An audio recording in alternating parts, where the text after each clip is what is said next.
تعالى وبركاته. بسم الله الرحمن الرحيم.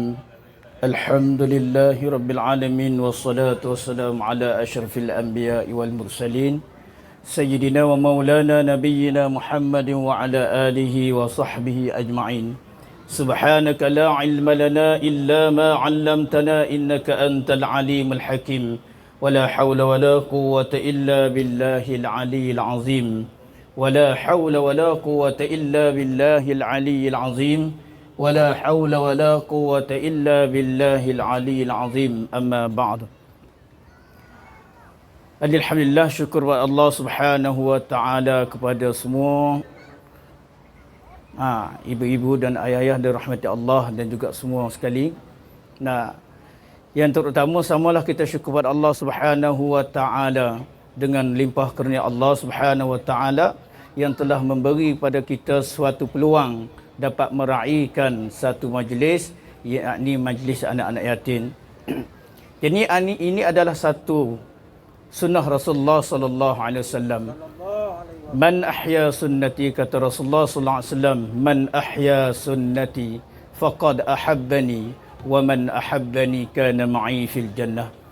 Jadi barang siapa menghidupkan sunnahku, kata Rasulullah, sama ada sunnah apa sahaja sekalipun, sama ada sunnah itu sekecil-kecil sunnah sekalipun, maka kata Nabi sallallahu alaihi wasallam, mereka itu adalah kasih pada aku. Sekiranya mereka yang kasih pada aku, maka orang-orang itu akan bersama denganku ke dalam syurga Allah Subhanahu wa taala.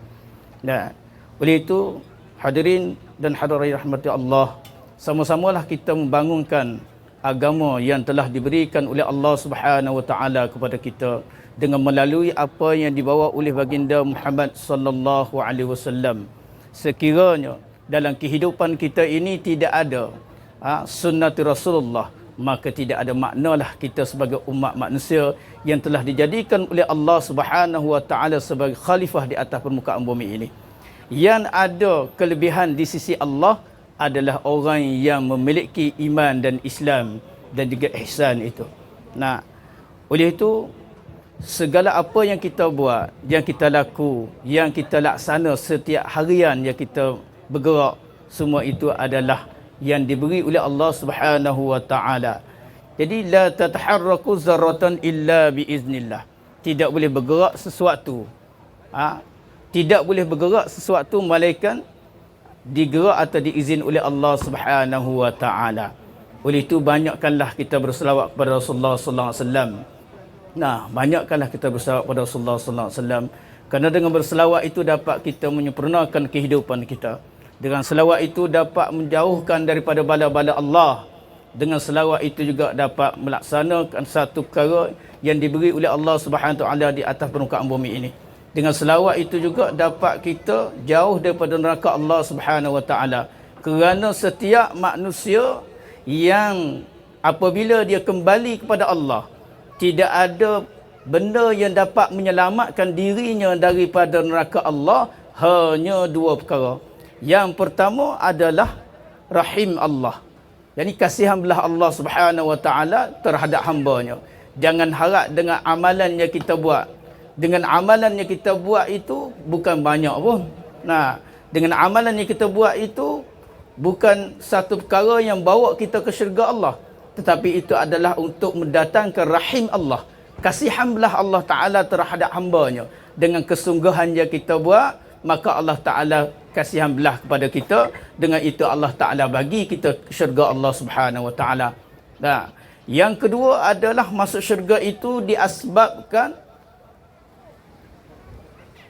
daripada Rasulullah sallallahu alaihi wasallam, yakni syafaah. Orang yang dapat syafaah sahaja yang dapat syurga Allah. Oleh itu sama-sama kita banyak bersalawat pada Allah, pada Rasulullah sallallahu alaihi wasallam.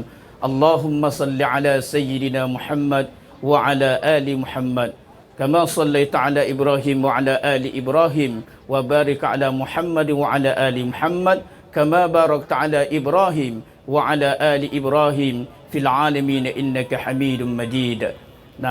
Jadi sama-samalah kita berdoa pada Allah, berselawat pada Rasulullah dan meraihkan apa yang dibawa oleh Rasulullah sallallahu alaihi wasallam, meninggikan agama Allah Subhanahu wa taala melalui apa sahaja yang dibawa oleh Rasulullah sallallahu alaihi wasallam, kerana itu adalah satu rukun daripada rukun syahadah yang kita belajar, syahadah yang selalu kita sebut asyhadu an la ilaha illallah wa asyhadu anna muhammadar rasulullah.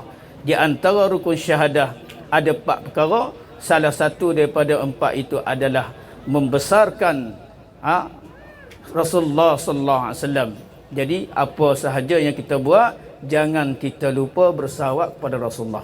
Setiap kali yang kita selawat, kita nak makan, nak minum atau apa sahaja, setiap kali kita nak minum, selawat 7 kali. Kata Rasulullah, apa ni kata ulama, matilah segala kuman-kuman yang ada dalam air itu.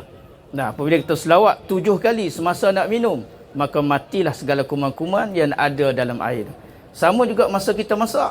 Kita nak masak, selawat 7 kali dalam masak, atau setiap kali kita masak, sentiasa kita bersalawat kepada Rasulullah, maka masakan kita itu akan diberi oleh Allah Ta'ala rahmah dan akan bagi sifat lemah lembut kepada orang yang makan, dan Allah Ta'ala akan buka hati mereka itu supaya mengenal Allah Subhanahu wa Ta'ala melalui apa yang kita buat maka untuk mereka itu. Jadi dengan itu sedikit sebanyak yang saya sampaikan. Dan mudah-mudahan dirahmati Allah Subhanahu wa taala, apa sahaja kebaikan itu adalah daripada Allah dan yang buruk itu adalah daripada saya sendiri. Wa bihi nasta'in wa la udwana illa 'alal zalimin wa ufawwidu amri ila Allah innallaha basirun bil ibad. Wassalamu alaikum warahmatullahi taala wabarakatuh. Waalaikumsalam warahmatullahi wabarakatuh.